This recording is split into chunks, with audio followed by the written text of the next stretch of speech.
Hey guys, let's talk about some of the mistakes that we do that is affecting our flask.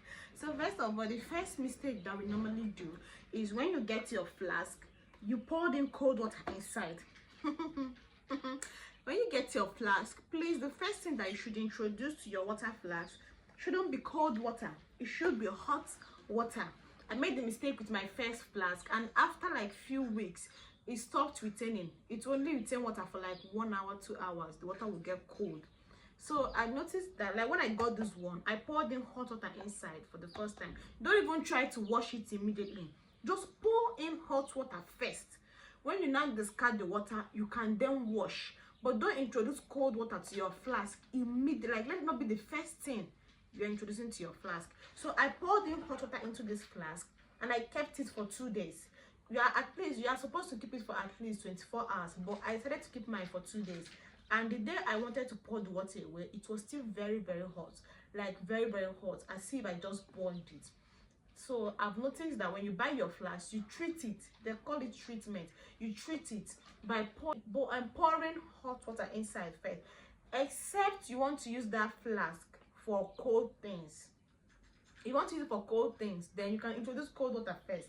But if you want to use it for hot things, it advises you first of all pour in hot water inside your flask before pouring in any other thing, and keep it for at least 24 hours. The second thing that we used to do that also spoils our water flask is keeping it on the bare floor. If you want your water flask to last, please don't keep it on the bare floor.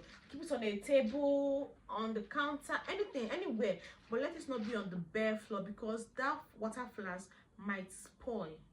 It might stop retaining hot water.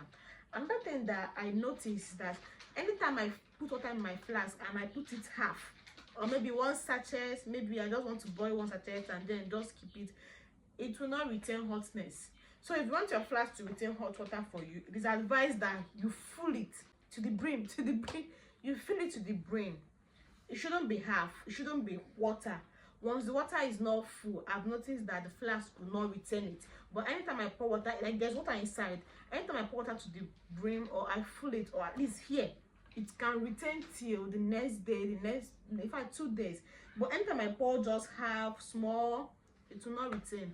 And then another mistake that we also do is when you want to wash your water flask, don't carry it and pour it inside your cold water.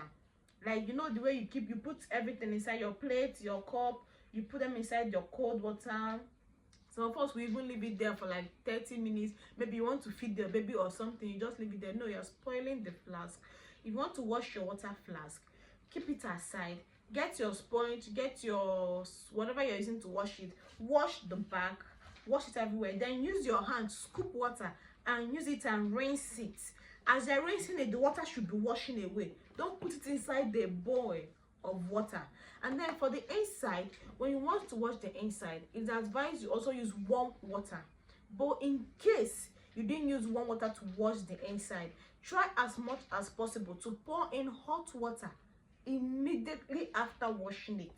Like when you wash your flask, make sure there's like anytime I wash this flask and I use cold water, there's already boiling water waiting for it. Once I'm done washing it, I rinse it and then I pour in hot water and keep. So unless or you wash with hot water, warm water, it must not be really hot. Warm water that your hand can just use your brush, wash the inside, wash the back, then use warm water and rinse it. If you don't want to pour hot water, you can then keep it. But once you wash and rinse it with cold water, please make sure you are pouring in your hot water immediately. Don't keep it. So these are some of the mistakes I've noticed. And then another thing is we also wash with detergents. It spoils the flask. There are detergents that are meant for plates, like this liquid soap, all these Viva. There are the ones that they do drop plates on. So if you can get those detergents, it's better than using those strong ones that are meant for clothes. Don't use those ones for your flask, please. Don't use those detergents that are meant for clothes. Don't use them for your water flask. Get detergents that are meant for plates. Use them for your water flask. It's far better. Those ones that are for clothes have stronger chemicals that are suitable for clothes, but they're not suitable for your water flask or for your plate safe. But for your water flask, if you want it to last, first of all, when you buy it, don't introduce cold thing. Pour hot water and keep it for at least 24 hours. Then you discard the water. And then when you are washing, don't put it inside cold water and leave it and do whatever you want to do. Wash it immediately and pour hot water. Then when you want it to retain water for you, fill it up. Don't pour water half. When you pour water half, it will get cold easily. And then do not keep it on bare floor. It will spoil it. If you also want me to show you a flask that retains pap, I got one recently. And it's retaining pap. It will retain your pap for at least 24 hours. That flask, I love it. Unlike the one I got for my wedding, once you pour pap inside, after like 2 hours, the pap will just congeal and then it will be very cold. But since I got this one, hey, it retains hotness for at least 24 hours. Like in the morning, I will do her pap, pour it inside the flask, and that's what we drink for the whole day. But I don't give her pap that stayed overnight. I used to pour it away. But even when I want to pour it away, I'll still notice that it's still hot. Just that I don't want to give it to my baby. I'll just discard it. So if you want me to show you the flask for pap, you also write it in the comment section, and I will show you that. But these are some of the mistakes that we make with our water flask, and it's really affecting the flask. So you can avoid these things and then watch out your water flask. It's not really about the amount. It's not really about buying the ones that are pricey or all those. Sometimes it depends on maintenance. It depends on you, how you treated it. I'll see you in my next video. Bye.